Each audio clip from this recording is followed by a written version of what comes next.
اجزای زیاد پرسیده بودن که استاد ما بعد از طلاق چی را درمان کنیم؟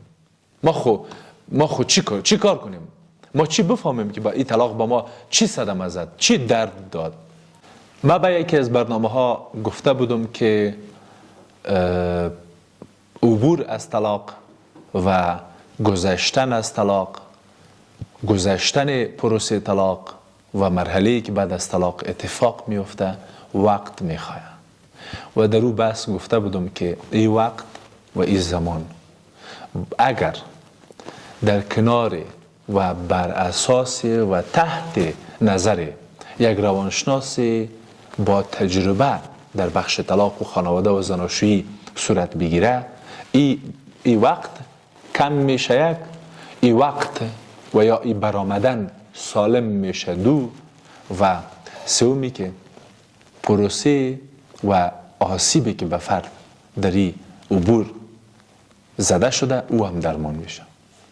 اجزای زیاد پرسیده بودن که استاد ما بعد از طلاق چی را درمان کنیم؟ ما خو چی کار کنیم؟ ما چی بفهمیم که با این طلاق با ما چی صدمه زد؟ چی درد داد؟ چی کار کرد؟ یعنی یک کسی که طلاق میشه چرا باید پیش روانشناس بره؟ چی چیز باید در او درمان شود؟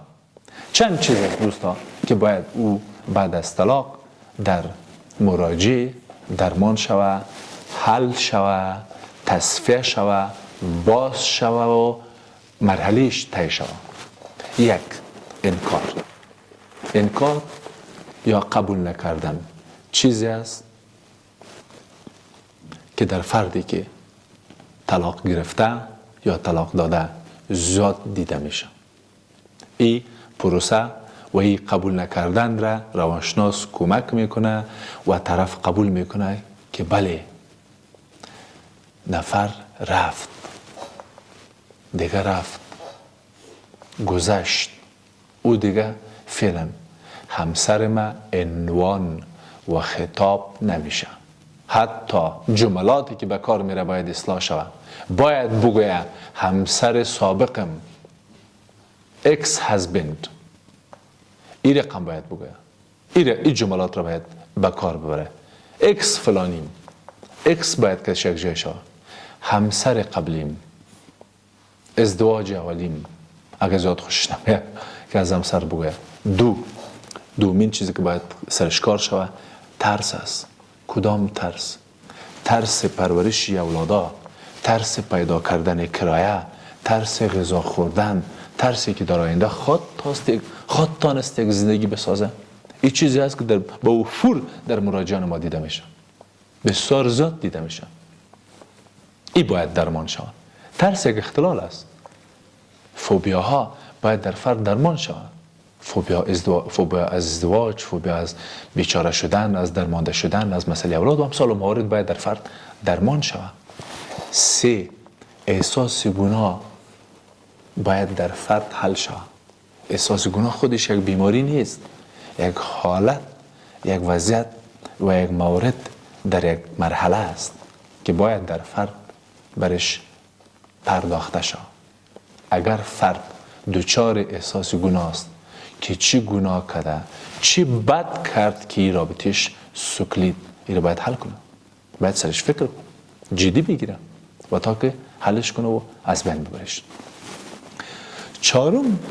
خشم است دوستان. غصه، انتقام، خصومت، دشمنی، اذیت، مزاحمت، رسوایی و بی‌عزتی و بی‌آب کردن و این چیزایی که شما در شبکه‌های اجتماعی می‌بینید که بعد از ازدواج صورت میگیره، اینا باید حل شود. خشم باید حل شود. خشم باید مدیریت شود. خشم باید منیج شود. این مورد است که در فرد باید سرش کار شود. 5. هم توهم است. توهم چی؟ توهم اصلا چیست؟ توهم یعنی وهم، یعنی چیزی که حواس پنجگانه، عقل و منطق نمیپذیره ولی طرف میخواه. استاد من میفهمم که طلاق شدیم، قاضی دم چکش زد و گفت که دیگه شما 2 نفر خانم و شوهر نیستین، براین دیگه. قبول دارم دوست استاد. به من نامه هم آمد، رسما ایمیل شد، ورق در خانیم است، ما دیگه خانم و شوهر نیستیم.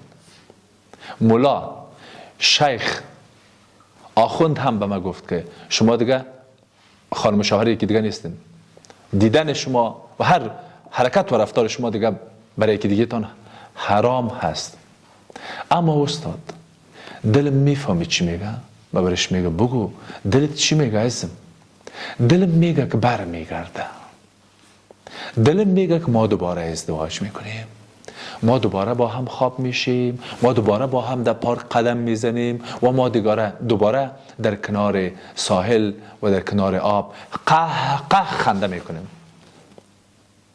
من میگم که این دل تو که است، این دل تو چیزهای خوب نمیگه و شما باید با یک روانشناس بشینین که این دلت در مورد دلت کتت کار کنه.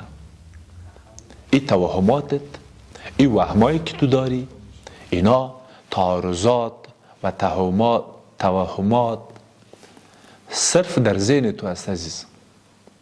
هیچ شواهد دقیق علمی منطقی توهم تو را تایید و قبول نمیکنه. ختم کو توهم، مدیریت کو خشم، حل کو احساس گناه را، روبروشو با ترس و انکار را و ختم رابطه را بپذیر.